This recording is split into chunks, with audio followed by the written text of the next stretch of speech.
गए वहाँ मंडी में, ये क्या भाव है गेहूं के? 25 रुपए। अरे भाई पागल राम, तुझे दान पुण्य करना है ना, तो हमारा 18 रुपए किलो वाला दे दो। अरे और डाउन में नहीं कि 12 रुपया भी किलो है, और थोड़ा डाउन, तो एक 10 रुपया किलो वाला दे दूँ। अरे बस बस एक बोरा पैक कर फटाफट। सेठ जी उसमें कंकड़ पत्थर थोड़े ज्यादा होंगे, सरसों ज्यादा, तू पैक कर भाई, इतिहास काहे को पूछ रहे हैं। एक बोरा गेहूं पिसा के ला के रख दिए, बहू ये स्पेशल केवल उन्हीं लोगों के लिए है जिसको तो खूब बना बना के खिला। दूसरे दिन बहू ने पहली थाली में वही रोटी बना के ससुर को परस दी।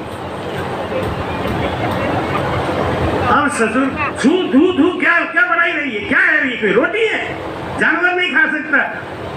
बहू बोली पिताजी आदत बना ले,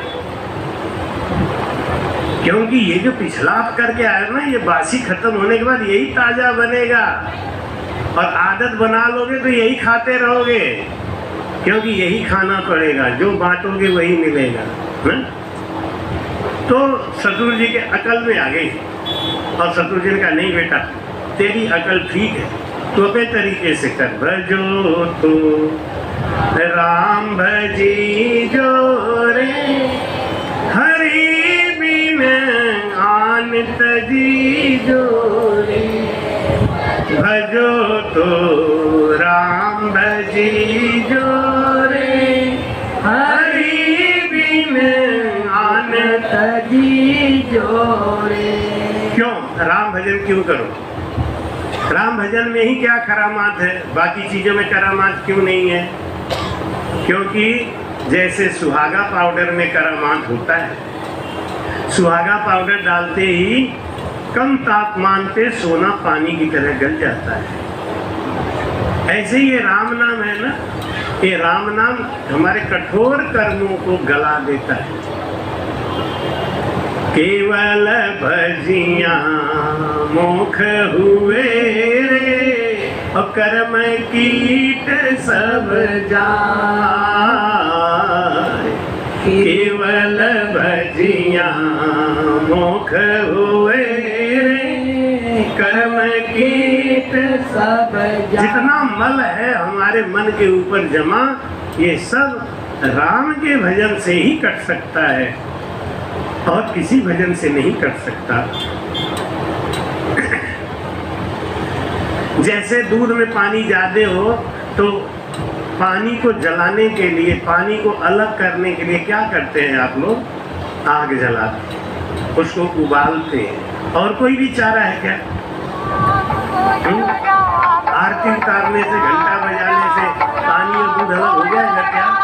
नहीं होगा। ऐसे हमारा मन जो कर्मों के मल से लदा हुआ है, केवल भजिया मुख हुए रे, कर्म कीट सब जा। मन का मैल कब हटेगा? ये राम राम करने से, घंटी बजाने से नहीं, व्रत करने से नहीं, तप करने से नहीं होगा। जैसे दूध का पानी जलाने के लिए आग ही चाहिए, ऐसे ही कर्म कीट भगाने के लिए राम राम ही चाहिए। हमारे आपके जिद से होने वाला कुछ नहीं, जो चीज जैसे होना है वैसा ही होगा। किसी ने कहा कि राम नाम बहुत पुराना हो गया है, अब इससे कल्याण नहीं होता, कोई नया चीज खोजना पड़ेगा।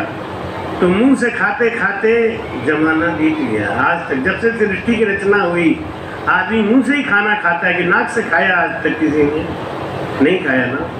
सूरज पूरब से ही निकलता है, पश्चिम से तो नहीं निकला ना। कुछ बातें ऐसी हैं जो सदा सत्य ही रहती।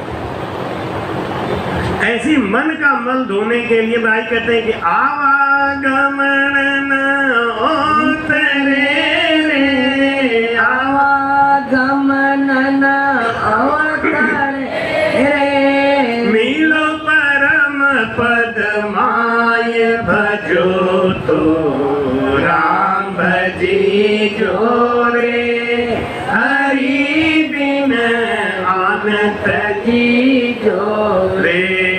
भजो तो राम भजी जो रे, हरि बिन आन तजी जोरे।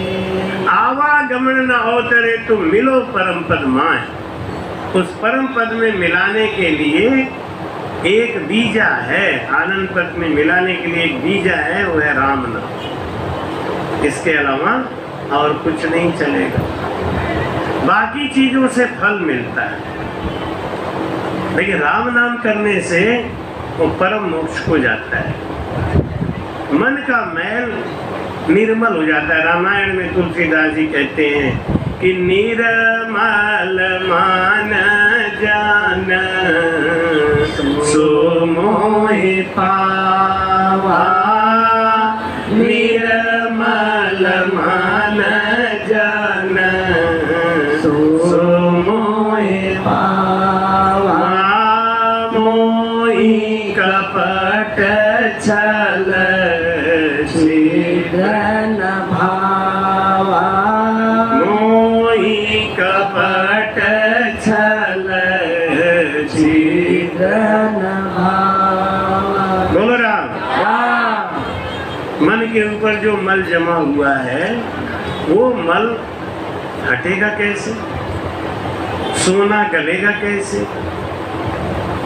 सोना को गलाने के लिए सुहागा चाहिए। दूध और पानी को अलग करने के लिए हंस का चोंच चाहिए। पानी बिल्कुल जला देने के लिए आग चाहिए।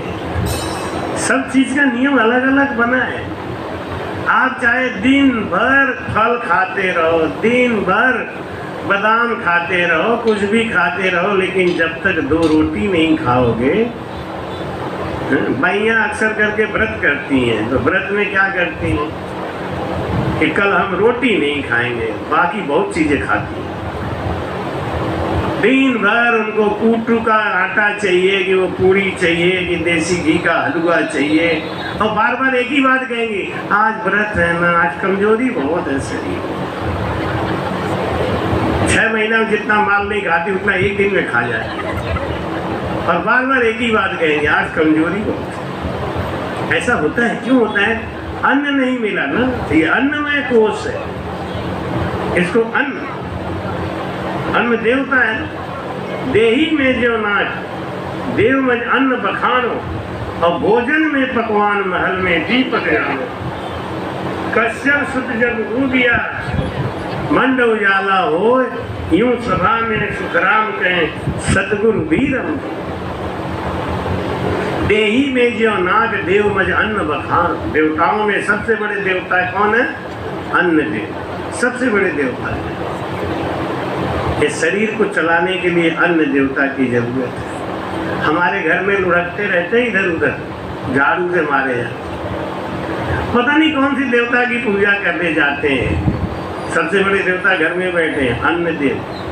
जल देवता तो आप लोग समझते ही, सब काम से काम चल जाएगा, जल देवता से काम नहीं चलेगा, इनके बगैर काम नहीं होगा। हवा, जल, अग्नि, पृथ्वी, वायु, आकाश, ये इन्हीं से ये शरीर बना है। इसलिए ये जरूरी है, इनको चाहिए। तो भाई कहते हैं कि कलयुग सत्य नाम है रे, आन धर्म सब जो। कलयुग सत्य नाम है रे, आन धर्म सब जो। तप त्रेता सो था किया रे, तप त्रेता सो था किया रे।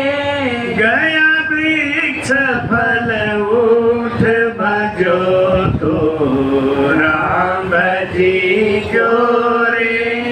हरि बिन आनत जी जो रे, भजो तो राम जी जो रे। हरि बिन आनत जी जो। सतयुग में आदमी की उम्र कितनी थी? 1 लाख बरस। कितनी? 1 लाख बरस सतयुग में। त्रेता में 1 जीरो हट गया, अब त्रेता में आदमी की जिंदगी रह गई 10,000 वर्ष। द्वापर में आगे 1 जीरो फिर हट गया और द्वापर में आदमी की जिंदगी रह गई 1,000 वर्ष।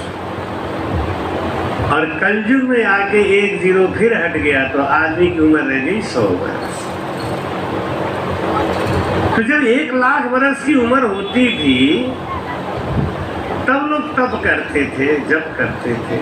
इतना लंबा समय काटना है, 1,00,000 वर्ष रहना है इस धरा भूमि पर, और चारों तरफ हरियाली हरियाली रहती, चारों तरफ फल लदे रहते। अभी मैं अपने गुरुधाम पीलवा जा रहा था तो किसी ने हमसे पूछा कि महाराज आप कहते हो कि ये जीवधारी सब बदलते रहते हैं, तो आदमी इतना कहाँ से बढ़ रहे हैं, इतनी आबादी क्यों बढ़ रही है, ये कहाँ से आ रहे हैं? भगवान ने तो जीव उतने ही बनाए होंगे ना, नहीं वो तो उतने ही बनाए, लेकिन तब जंगल बहुत था, पेड़ पौधे बहुत थे, अब सब पेड़ कट गए। तो पेड़ जीवधारी है, उनका जीव निकल के कहाँ गया? वो आदमी बन गए, लेकिन कर्म कोई अच्छा था नहीं, इसलिए देखो। तो कलयुग में जनसंख्या बहुत बढ़ गई। क्यों बढ़ गई?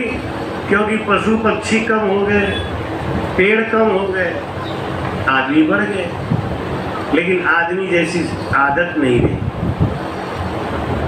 ये तो जबरदस्ती के धकेले हुए आए।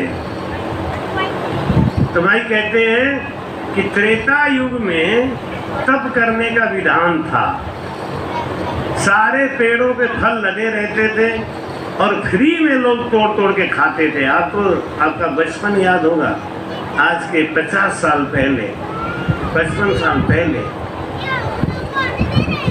बगीचों में इतने फल हुआ करते थे, आदमी तोड़ तोड़ के किसी का भी पेड़ का खा लेता था। आज फल है ही नहीं है। 200-200 रुपए किलो का सेव कौन खरीद के खाएगा? अगर फल मिलता होता जंगल में तो बंदर बस्तियों में क्यों घूम रहे हो? फल नहीं मिल रहा है जंगलों में, और जो कुछ अपने बगीचे में उगाते हैं वो औना पौना दाम में बेचते हैं। क्योंकि अब पेड़ भी लगाए जाते हैं तो कौन से, कोई आम का, कोई फल वाला फल लगाता ही नहीं कोई। तो भाई सब कहते हैं कि तब त्रेता सु खा किया गया वृक्ष फल उठ, वृक्षों में फल नहीं रह गया, क्या खा के गुजारा करेगा आदमी? पहले लोगों के घर पे कोई जाता था तो दही बट्ठा मिलता था, नहीं? फिर उसके बाद में अंग्रेजों ने हमको चाय सिखा दिया तो एक एक गिलास भर के चाय मिलता था। आजकल तो हम जाके देखते हैं, हम तो चाय पीते नहीं, लेकिन देखते हैं कि कैसे लोग लाते हैं। तो एक गिलास बड़ी सी भले ही हो, लेकिन चाय तो उसमें इतनी ही होती है बस। आदमी अपना गला गर्म कर ले, इतना ही ठीक है, इतना स्वागत रह गया। हर चीज में कटौती हो गई है, समय नहीं है किसी के पास, तो और चीज यहाँ नहीं चलेगा। इस संसार में चलाना है तो क्या चलेगा? राम। भाई कहते हैं केवल हर आराधिया रे, जीव शिव होए जा। केवल हर आराधिया रे, जीव शिव होए जा। पूरन पद पर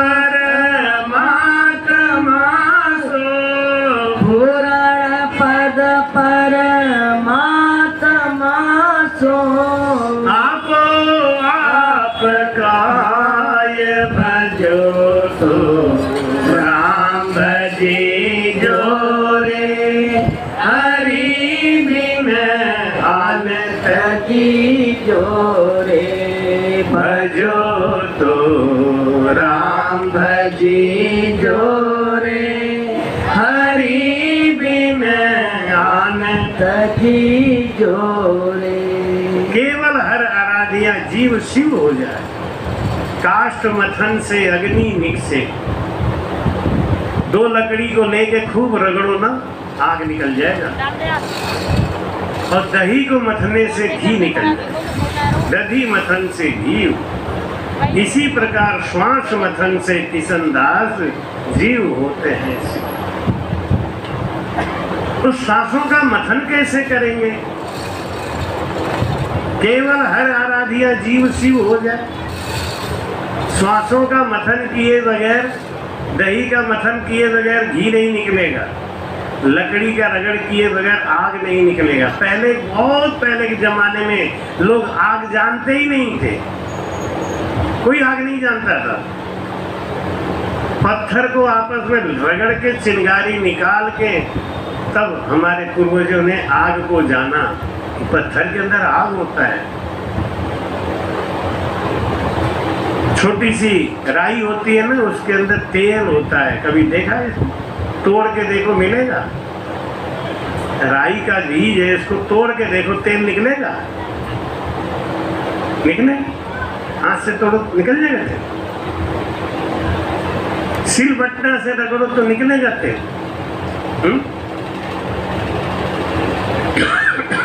आप लोगों का अनुभव क्या कहता है? सिलबट्टा से सरसों को, राई को रगड़ेंगे तो तेल निकल जाए, पानी का तेल निकल जाए रगड़ने से। अच्छा चलिए, रगड़ने का मतलब शायद आप दूसरा समझ रहे हैं, ये समझे कोलू। हाँ, कोलू में डालने से निकले। भैया तेरा राम तू ही में तू अंत काहे भटके, तेरा राम तू ही में तू अंत काहे भटके, तेरा राम तू ही में तू अंत काहे भटके, तेरा राम तू ही में तू अंत काहे भटके, तेरा राम तू ही में तू अंत काहे भटके, तेरा राम तू ही में तू अंत काहे भटके।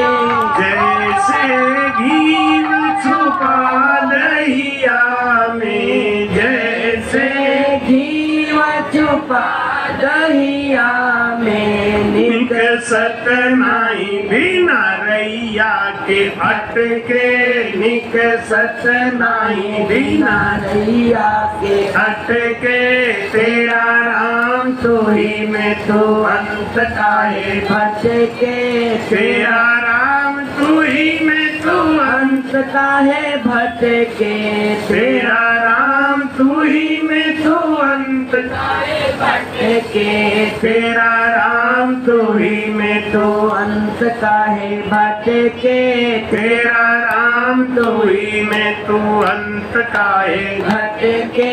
जैसे रंग छुपा मेहंदी में, जैसे रंग छुपा मेहंदी में, निकसत नाई बिना सिलबट ना खटके, निकसत नहीं बिना सिलबट ना खटके, तेरा राम तू ही में तू अंत काहे भटके, तेरा राम तू ही में तू अंत काहे भटके, तेरा राम तू ही में तू अंत काहे भटके, तेरा राम तू ही में तू अंत काहे भटके, तेरा राम तू ही में तू अंत काहे भटके।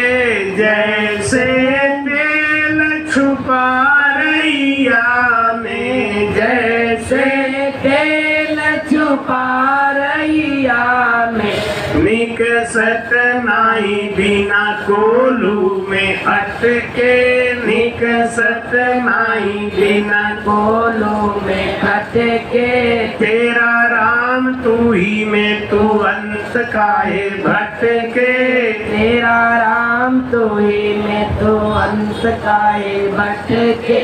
ऐसे ही ब्रह्म छुपा घट घट में, ऐसे ही ब्रह्म छुपा घट घट में, सूझत नाई बिना सतगुरु के, सूझत नाही बिना सतगुरु के, तेरा राम तू ही में तू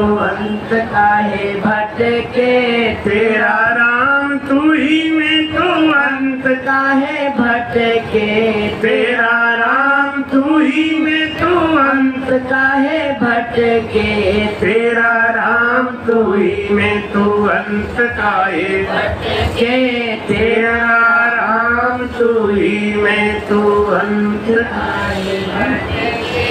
आन धर्म सब बंद है रे छूट सके नहीं को। आन धर्म बंद क्यों है? क्योंकि आन जितनी चीज है, जैसे माता पार्वती ने तप किया तो क्या मांगा? शंकर भगवान जैसा पति मिला तो माता बंधन में बन गई। हम कोई भी पूजा पाठ करते हैं, उसके बदले में देवता हमको कुछ न कुछ देते हैं, और जो देते हैं वही बंधन। माता कुंती ने देवताओं को सिद्ध कर लिया, उनका मंत्र सीख लिया और उनको बुलाती थी, तो जो देवता आया उन्होंने एक पुत्र का दान दे दिया, बंधन बढ़ता चला गया। और जब आपके पास धन ज्यादा होगा, जब आपके पास बहुत अकूत संपत्ति हो जाएगी, तब भजन कहाँ से हो जाएगा? इनकी रखवाली कर, इनकी रखवाली कर, इनकी रखवाली कर। भागवत में कथा आती है कि नारद जी की माँ, एक बार चातुर्मास हो रहा था, वहाँ 4 संत आए हुए थे, चातुर्मास कर रहे थे। नारद जी की माँ, कई कल पहले की कथा नारद जी खुद बताते हैं कि मेरी माँ ने संतों की खूब सेवा करी, मैं भी उनके संग संग सेवा किया। संतों की सेवा से बैराग आता है। जिसने कभी संत की सेवा नहीं करी, संतों के सानिध्य में नहीं रहा, उसके अंदर संतपन नहीं आ सकता। संतपन लाना है तो उसको संतों की सेवा जरूरी है, संत की सेवा में लगे। जब चातुर्मास पूरा हो गया, संत लोग जाने लगे, तो नारद जी ने कहा कि महाराज मुझे अपने साथ ले चलो, हम आपकी सेवा करेंगे। संतों ने कहा कि अभी तेरे ऊपर एक जिम्मेदारी है, तेरी माँ की जिम्मेदारी है। जब तक तेरी माँ की जिम्मेदारी तेरे ऊपर है, तू संत नहीं बन सकता। आदमी के ऊपर जब तक कोई जिम्मेदारी है, तब तक उसको संत बनना भी नहीं चाहिए। जिम्मेदारियों को छोड़ के भागने वाला वो अपने कर्म से विमुख हो गया। अब नारद जी सोचने लगे कि अगर माँ नहीं होती ना, तो आज मैं संतों की सेवा कर रहा होता। तो अब माँ उसको बोझ लगने लगी। भगवान से एक ही प्रार्थना करें, क्या? मात पिता बांधव सुत नारी, ये सब है मतलब के, इनसे फंद छुड़ाओ दे। तो हम लोग फंड बटोरते हैं, तो आन उपासना जितनी है उसमें हमको फल मिलता है, बुरा नहीं है, फल मिलता है, लेकिन मोक्ष नहीं है, बंधन मिलता है। आपको फिर जन्म लेके आना ही पड़ेगा, आपको फिर जन्म लेके आना पड़ेगा। इसलिए महाराज कहते हैं कि आन धर्म सब बंध है रे, और छूट सके। ये बंधन है, इनके रहते आप भजन नहीं कर सकते।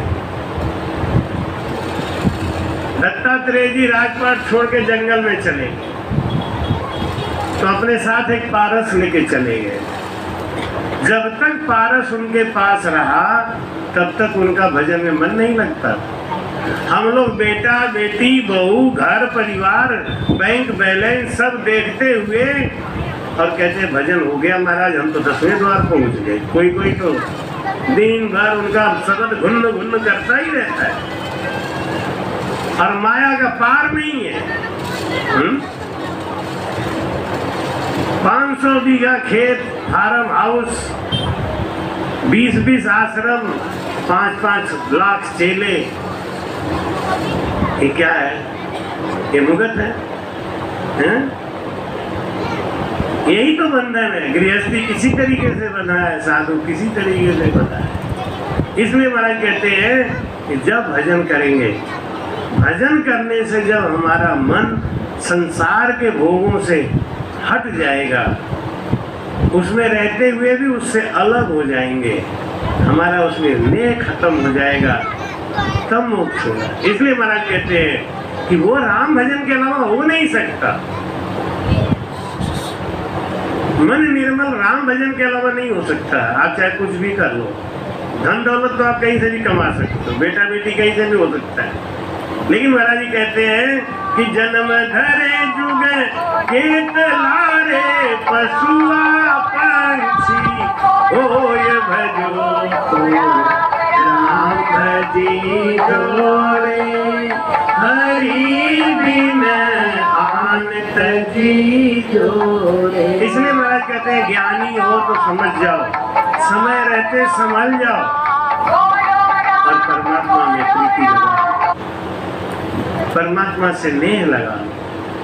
साची कहे सुख राम जी रे सुनियो ज्ञानी। महाराज कहते हैं ज्ञानी हो तो बात को समझोगे, और ज्ञानी नहीं हो तो चिल्लाने से कोई फायदा भी नहीं है। 2 घंटा रोज सत्संग होगा, 5 दिन होगा लगातार, और उसमें केवल ज्ञान देने का प्रयास किया जाएगा, और 5 दिन तो बहुत होता है। 7 दिन में तो परीक्षित का उद्धार हो गया, 2.5 घड़ी में खट दिलीप का उद्धार हो गया था। बस ज्ञानी हो तो, इशारा को समझो तो। साची कहीं सुख राम जी रे सुनियो ज्ञानी, केवल हर बिन भरम है रे, केवल हरि बिना भरम है रे। लख 84 जाय भजो तो राम भजी जोरे हरि बिन आन तजी जोरे भजो तो राम भजी जोरे हरि बिन आन तजी जोरे। जिसने सबको बनाया, जिसमें सब समाया, जिसमें सब समाया है और जो सब में समाया है, उस शक्ति को समझो। जिसके रहते हम हाथ पैर चला रहे हैं, बोल रहे हैं, खाना खा रहे हैं, पानी पी रहे हैं, प्यास लग रही है, भूख लग रही है, उस सत्ता को पहचानो, उसका ध्यान रखो। बाकी जो सबका ध्यान रखते हैं ना, उनमें क्या है? उनमें फल है। आपको फल चाहिए, बंधन चाहिए, तो राम राम कभी मत करना, क्योंकि राम राम है ना, ये फल दूसरा देता है। ये मन को संसार से हटाने का भजन है, हटाने का ज्ञान। अब लोग राम से नहीं बन गए, भजन सीख लिया, अब आगे कहेंगे महाराज 9 साल से लड़का नहीं हुआ, तो भजन से थोड़ी होगा, वो तो डॉक्टर को दिखाओ। या फिर अब हम लोगों ने क्या सीख लिया कि थोड़ा थोड़ा छोटा छोटा टोटका सीख लिया, भाई ये कर देंगे तो काम हो जाता है। लेकिन हमको किस लिए लड़का चाहिए? इसलिए कि हमारा वंश चले। लड़का इसलिए चाहिए कि लड़का पैदा जहाँ हो जाता है ना, तो उसके पैदा होते ही एक पुत्र नाम का नरक है, उस नरक से छुटकारा हो जाता है लड़का पैदा होते ही। इस काम के लिए चाहिए तो ठीक है, बंधन के लिए मत ले। संसार में चाहे मन जाए, मन में संसार ना आने दो, मन में संसार ना आने दो। पानी में नाव चले तो चले, पर नाव में पानी न आने दो, पर नाव में पानी न आने दो। संसार में चाहे मन जाए। एक बात से संतोष करना सीख लो कि होना जो है वो होगा पक्का। ना कहते होनी की बात अहोनी ना होनी, लाख उपाय करो नर आई। नारद मुनि जोगेश्वर पूरा, तिनका देव बताऊं सलाई। घड़ी सो पर पलकत खाओ, ब्रह्मता युग से जाए बिलाई। होने की बात कहे सुख देव जी, कारी टरे ना कीनी सो भाई। बोल राम। होने की बात होनी ना होनी, लाख उपाय करो नर। जो आप कर्म कर चुके हो, करसी सोई भुगत सी, वो अब काटे कटेगा नहीं, वो तो भुगतना पड़ेगा। लेकिन आगे आप अच्छा करो, इसके लिए गुरु बनाते। लोग कहते हैं गुरु बनाने से क्या होता है, जब कर्म भुगतना ही है, आगे का क्या होगा, उसके लिए बना।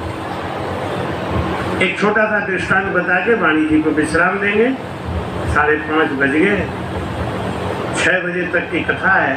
अभी हमारे बीच में रामरतन जी महाराज हैं और लालता जी।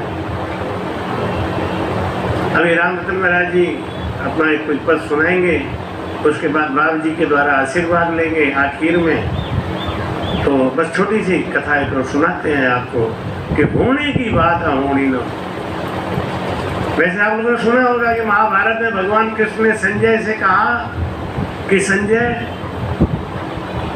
ऐसा युद्ध होगा, महाभारत होगा कि सब कौरव मारे जाएंगे, धृतराष्ट्र के सामने ही सब मरेंगे, बाद में युधिष्ठिर हस्तिनापुर के राजा बनेंगे।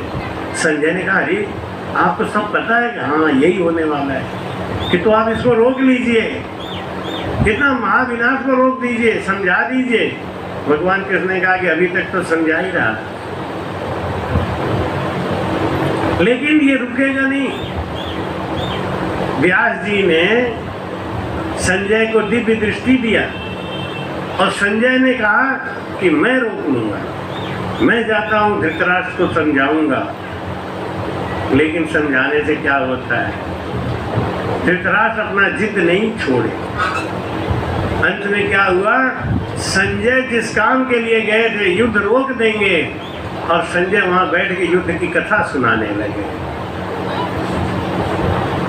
जब परीक्षित को तक्षक नाग ने काट लिया, परीक्षित मर गए, उनके पुत्र हुए जन्मेजय। बहुत अच्छी कथा है, ध्यान से सुनना। उनके पुत्र हुए जन्मेजय। जन्मेजय ने एक सर्प यज्ञ किया और उन्होंने एक जिद कर ली कि मैं दुनिया के सभी सर्पों का नाश कर दूंगा, एक भी सर्प मैं रहने नहीं दूंगा। बड़ा भारी सर्प यज्ञ हुआ, दुनिया भर के सर्प आके कुंड में जल जल के मरने लगे, जल जल के मरने लगे। बहुत बड़ा यज्ञ किया,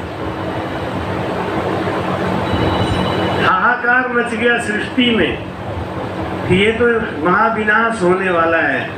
सर्प भी मानव की सुरक्षा और मानव के हित के लिए बनाए गए। इस सृष्टि में जितने भी जीव बने हैं ना, वो मानव की रक्षा और सुरक्षा के लिए बने, लेकिन हम लोगों ने उनके संग खिलवाड़ किया, इसलिए हम उसका फल भुगत रहे।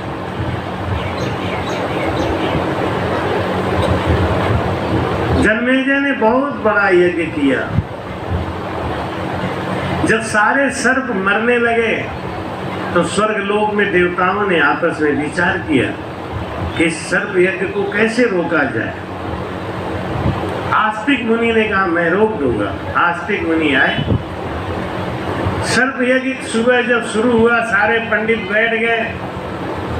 जन्मेजय ने कहा कि पंडित जी अभी ये यज्ञ कब तक चलेगा? उन्होंने कहा सब सर्प जल चुके हैं, केवल तक्षक रह गया है जिसने आपके पिता को काटा था। क्या रे, असली दुश्मन तो रह ही गया। आप ऐसा मंत्र पढ़ो तक्षक आके जल जाए, तब मेरे को शांति आएगी।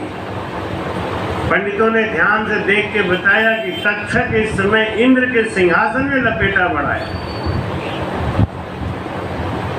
जन्मेजय ने कहा इंद्र के सिंहासन सहित बुलाओ उसको। ऐसा ही यज्ञ हुआ। तक्षक नाग इंद्रासन सहित नीचे आने लगा। आस्तिक मुनि आ गए। आस्तिक मुनि ने कहा कि महाराज यज्ञ शुरू करने जा रहे हो, आज आखिरी दिन का यज्ञ है, यज्ञ आपका सफल हो, इसके लिए मुझे कोई दक्षिणा दो। कि बस महाराज मैं बहुत खुश हूँ, आज मेरा यज्ञ सफल होने वाला है, तक्षक आने वाला है, तक्षक के जलते ही दक्षिणा देंगे।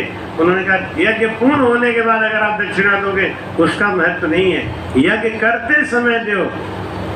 परीक्षित ने कहा, जन्मेजय ने कहा बोलिए आपको क्या चाहिए? कि पहले वचन दो। दे दिया वचन। अगर आप वचन से वापस गए तो आपका यज्ञ विध्वंस हो जाएगा, सब बेकार चला जाएगा। उन्होंने कहा नहीं, हम वापस नहीं होंगे। आस्तिक मुनि ने कहा कि मुझे तक्षक दे दो। जन्मेजय बड़ा नाराज हुआ। आप जानते हो तक्षक हमारे पिताजी का हत्यारा है और इसी को मारने का मेरा अंतिम लक्ष्य वो आपने हमसे छीन लिया। आस्तिक मुनि बोले कि या तो अपने वचन से हट जाओ या तक्षक हमें दे दो। जन्मेजय ने कहा मैं वचन से नहीं हटूंगा, यह जो होना था सो हो गया, ले जाइए आप तक्षक को, लेकिन एक बार मुझे हाथ में देखने दीजिए। आस्तिक मुनि ने कहा कि एक वादा करो कि तुम इसको मारोगे नहीं, कि नहीं मारोगे। जन्मेजय ने उस सांप को अपने हाथ में लिया और ऐसे करके उसको खींच दिया। ऐसा बताते हैं उसके पहले सर्पों के पूरे शरीर में जहर होता था, लेकिन जब जन्मेजय ने उसको ऐसे किया तो उनका विष मुंह और पूंछ में चला गया। अब जन्मेजय को बहुत तकलीफ हुआ, बहुत बैराग आ गया।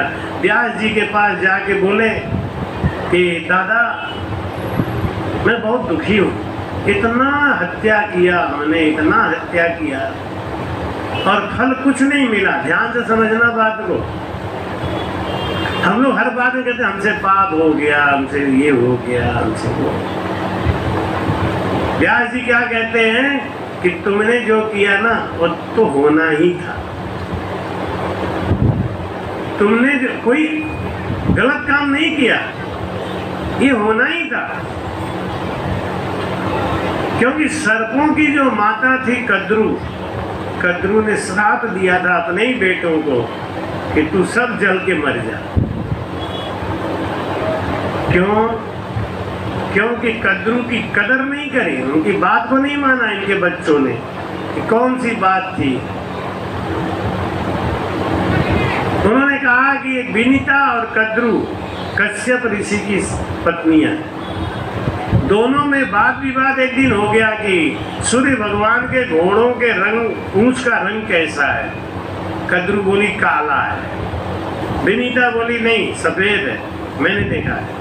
कद्रू बोली झूठ बोल रही है, मैंने देखा है काला है। दोनों में विवाद हो गया। विनीता ने कहा चलो चल के देखते हैं, अगर पूंछ काली हुई तो मैं तेरी सेवा करूंगी और अगर पूंछ सफेद हुआ तो तू मेरी दासी बनेगी जिंदगी भर के लिए। कहाँ चलो। कद्रू ने अपने बच्चों को बुलाया, सर्पों को बुलाया और कहा कि तुम लोग जाके सूर्य भगवान के घोड़े के पूंछ से निपट जाओ, दूर से देखेंगे बता देंगे देखो काले रंग का है और हमारी जीत हो जाएगी। काफी सर्पों ने मना कर दिया ये काम करने के लिए, उनको माता कद्रू ने श्राप दे दिया। लेकिन जिन सर्पों ने उनकी आज्ञा मान ली उनको उन्होंने आशीर्वाद दे दिया। तो जिनको कद्रू माता ने श्राप दिया था वो सब जन्मेजय के यज्ञ में जले थे। व्यास जी ने कहा तुम अपने ऊपर क्यों लेते हो, हर काम को हम अपने सर पे ले लेते हैं। ये काम हो गया, ये पाप हो गया, ये पुण्य, ये सब होना ही है। जो नर को होने वाली घोषणा मत आवे था।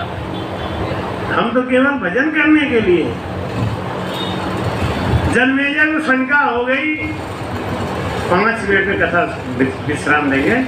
जन्मेजय को शंका हो गई उन्होंने कहा आप मेरा मन रखने के लिए कह रहे हो, ऐसा नहीं होता। अगर किसी को ये पता चल जाए कि वो ऐसा कर्म भुगतेगा, ऐसा कर्म भुगतेगा, आदमी क्यों कर्म करेगा? बच जाएगा उससे? नहीं बचेगा। व्यास जी बोले नहीं बचेगा। क्यों? अगर जाको प्रभु दारों में दुख दीना, पता की मति पहले ही हर लीना। जिसको भगवान दुख देना चाहते हैं ना, उसकी मति का हरण कर लेते हैं, फिर उसको अच्छी बात समझ में ही नहीं आती। क्यों नहीं समझ में आती? होने वाला है यही। जन्मेजय बोले मैं ये बात नहीं मानता। व्यास जी बोले तो चल तुझको एक बात बताता हूँ, मेरी बात गांठ बांध के सुन। जब तू राजा बनेगा तो तुझे एक सावधानी बता रहा हूँ, दक्षिण दिशा में शिकार खेलने जिंदगी में मत जाना, नहीं तेरे ऊपर विपत्ति का पहाड़ गिरेगा।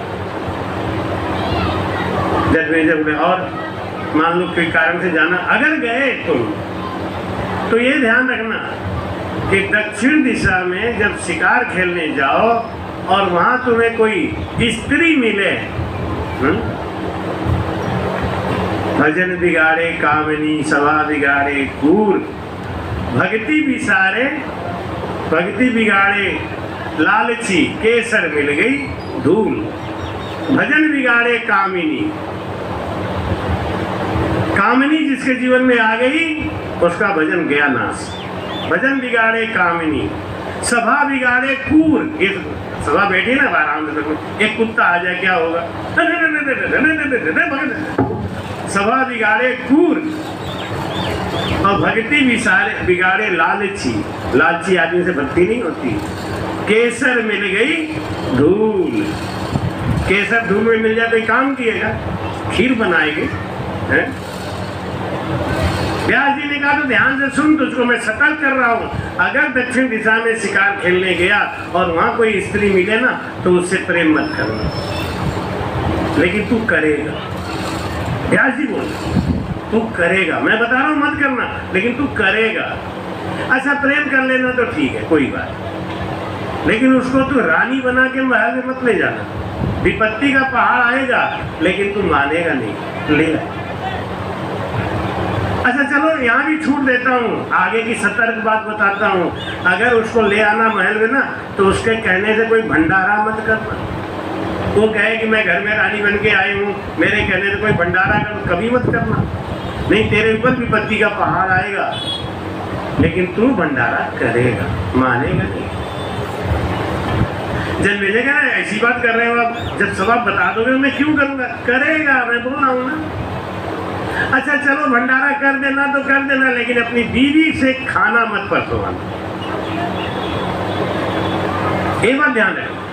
लेकिन तेरी बीवी जिद करेगी और खाना तू परसवाएगा। अच्छा खाना परसवाना तो ठीक है, लेकिन बूढ़ा बूढ़ा साधु बुला ना, 100 साल के, जिनकी आंखें उठाए तो दिखे ही नहीं कुछ, ऐसे ऐसे करे, ऐसे साधु बुला ना।